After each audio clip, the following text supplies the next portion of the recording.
talk a little bit of FPV today.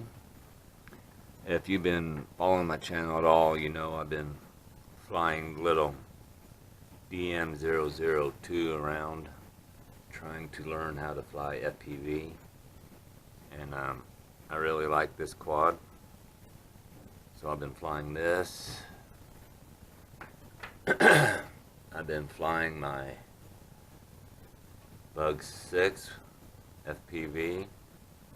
I only have a couple flights in on it, so I'm gonna get some more Bugs 6 FPV flights in.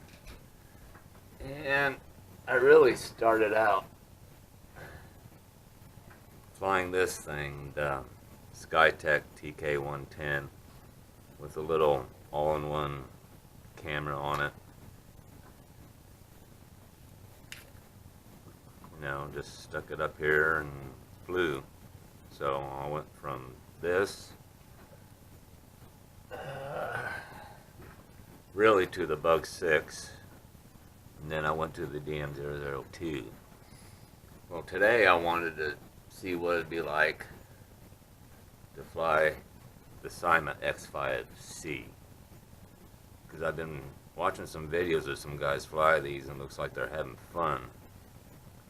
And what I've noticed what they've been doing is they've been taking a knife and notching out the body and hot gluing the camera in place and flying like that.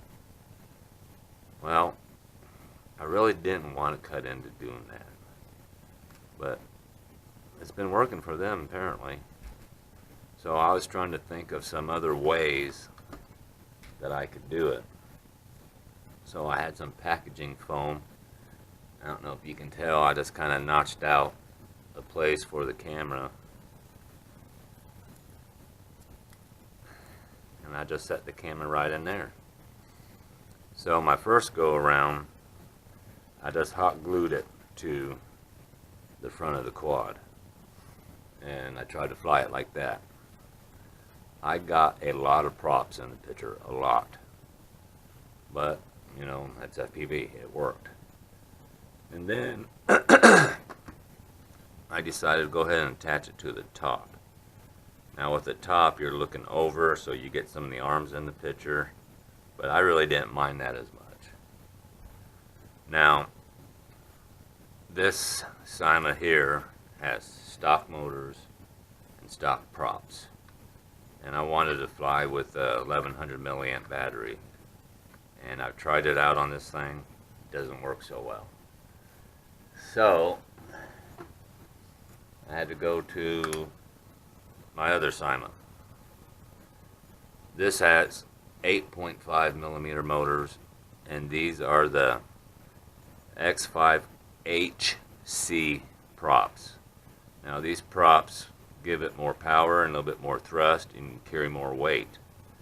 But the problem I have flying with these props is when you let off the throttle, there's no hover. It comes down, so you got to give it throttle back up to catch it. And you'll see in this footage here, it's coming up, that I struggled with that flying with goggles. So I have a 1100 milliamp battery. I took the battery door off and snugged it in there and then taped it. And I have a connector that I made for the battery to plug into.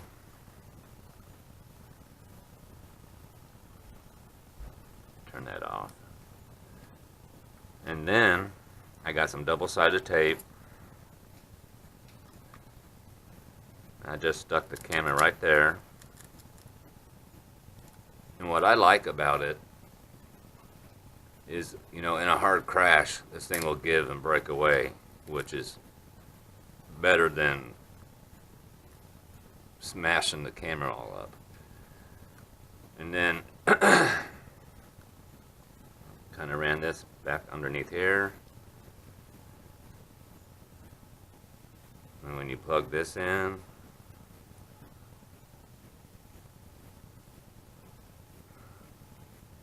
come on, I don't have my monitor down here. I show you. So the camera got lights going on in there. So the 1100 milliamp battery is supplying power to the quad and to the camera. So even when the way I have this, I wired up, I may have to do it different. When I turn the power off, the camera is still getting power directly from the battery. So I'm going to have to rewire that.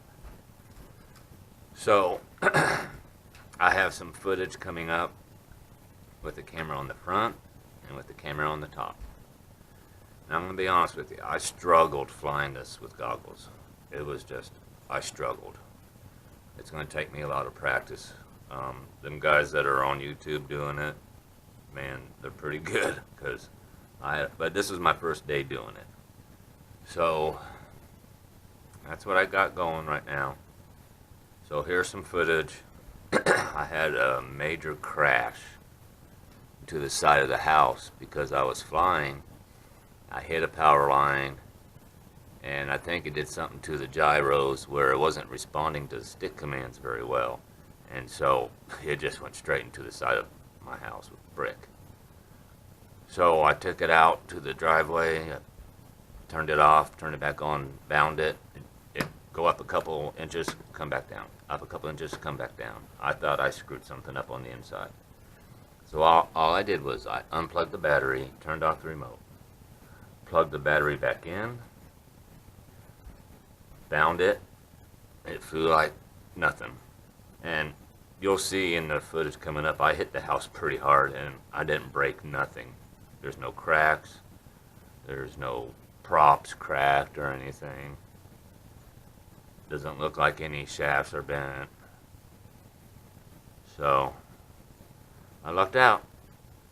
Alright, here's some footage coming up. Don't laugh too hard. Alright, thanks for tuning in.